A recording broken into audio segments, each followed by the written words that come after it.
Khulna medical college হাসপাতালে ভুল চিকিৎসার অভিযোগ তুলে ১৮ বছর বয়সী সালাউদ্দিন আহমেদের মৃত্যুর ঘটনায় ক্ষোভ প্রকাশ করেছেন তার স্বজনরা। দিঘুলিয়া উপজেলার সেনহাটি এলাকার বাসিন্দা সালাউদ্দিন আহমেদ দুর্ঘটনাবশত আহত হয়ে নাকের চিকিৎসার জন্য গত ১৩ জুন খুলনা মেডিকেল কলেজ হাসপাতালে ভর্তি হন। পরে ১৮ জুন তার অস্ত্রোপচার করা হয়। চিকিৎসাধীন অবস্থায় তাকে ৩ ব্যাগ রক্ত দেওয়া হয়েছিল বলেও পরিবারের দাবি।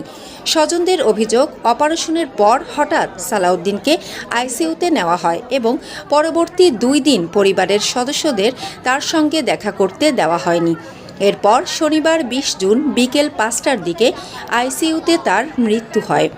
মৃতের পরিবারের দাবি, চিকিৎসকদের অবহেলা ও ভুল চিকিৎসার কারণেই সালাউদ্দিনের মৃত্যু হয়েছে। তারা ঘটনার সুষ্ঠু তদন্ত ও দায়ীদের বিরুদ্ধে প্রয়োজনীয় ব্যবস্থা গ্রহণের দাবি জানিয়েছেন। এ বিষয়ে তার পরিবারের স্বজনরা বলেন, উনি আমার ১৩ তারিখে আসতে বলছে। আমি ১৩ তারিখে আসলি, ওই জায়গায় ১৩, ১৪, ১৫, ১৬ তারিখে আমি ওই জায়গায় রয়েছি। থাকার পরে আমার কোনো ওষুধ পানি দিইনি। আমার সাইডে টেস্ট দিয়েছে, টেস্ট গোটা আছে। থাকার পরে তারপরের দিন আমার কাছে কি তোমার শরীরের রক্ত কম আছে কিনা আমরা দেখি, সেই রক্ত টেস্ট করাইছি।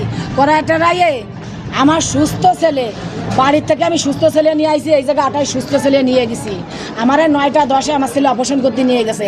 ১.৫ ঘন্টা হয়ে গেছে।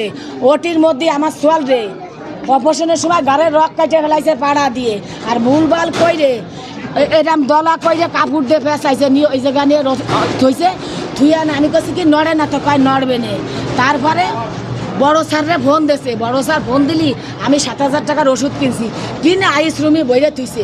ওই যে ৩ দিন ভাড়া, একের ভাড়া আমাকে সিটি স্কেল, এক্সরে এইসব আমাকে করতে করে, কিন্তু রোগীর সাথে দেখা করতেই দেয় না। রুগীর নাম হলো সালাউদ্দিন, ওর বয়স ১৮, সম্পর্কে আমার ফুফাতো ভাই হয়।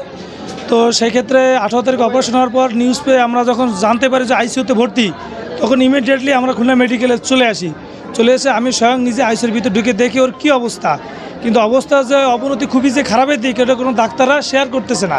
তখন আমি ফাইলটা নিজে বের করে দেখি ওইখানে তো ডক্টর যে ফয়সাল ওইখানে ওর নিজের ফোন নাম্বারে নোট করে দেখেছে, রোগী যদি মারা যায় আমাকে তাৎক্ষণিক জানাবেন। তার মানে যখন পরবর্তীতে খোঁজখবর নিয়ে দেখি যে অপারেশন থিয়েটারে যখন ঢুকানো হয় রোগীকে, তখন দেখা যাচ্ছে রোগী ও যে সেন্সলেস করার জন্য যে ইঞ্জেকশন দেওয়া ওইটা কাজ করে নাই। না কাজ করার কারণে ওকে জোর করে অপারেশন করা হয়েছে। যারা ভিতরে ছিল যে আয়ারা, ও বের করে এসে বললো যে আপনার ছেলে এত শক্তি আমরা ধরে রাখতে পারিনি। আমার প্রশ্ন হলো একটা, যদি কাউকে অপারেশন করায় সে তো ওটি রুমে তো দাপাদাপি করবে না, ছটফট করবে না। তো সেক্ষেত্রে ওই অবস্থা করার পরে আমাদের যে ধারণা ওই অবস্থায় মারা গেছে। বাট এই 2 দিন আমাদের সাজায় গুছায় রাখছে যে রুগীর এই অবস্থা, এই পরিবর্তন, আসলে কোনো পরিবর্তনই ছিল না। আমরা 18 তারিখে যেভাবে দেখছি, এখন মৃত্যু অবস্থা যেভাবে আছে, ওর স্ট্রাকচারে কোনো পরিবর্তন নাই।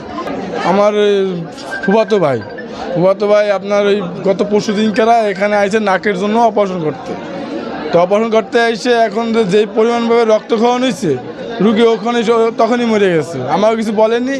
এই যে গত 2 দিন ধরে আমরা আসতেই যাচ্ছি, আমাকে খালি ওষুধ আনতে এসে, খালি পেশেন্ট এসে ওষুধ নিয়ে এসে তাড়াতাড়ি কুইক।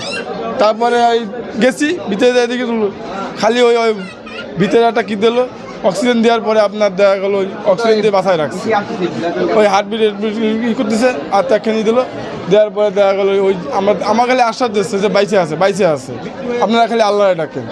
তবে এ বিষয়ে হাসপাতাল কর্তৃপক্ষের বক্তব্য তাৎক্ষণিকভাবে পাওয়া যায়নি। অভিযোগের সত্যতা জানতে সংশ্লিষ্ট কর্তৃপক্ষের তদন্তের দাবি জানিয়েছেন স্বজনরা।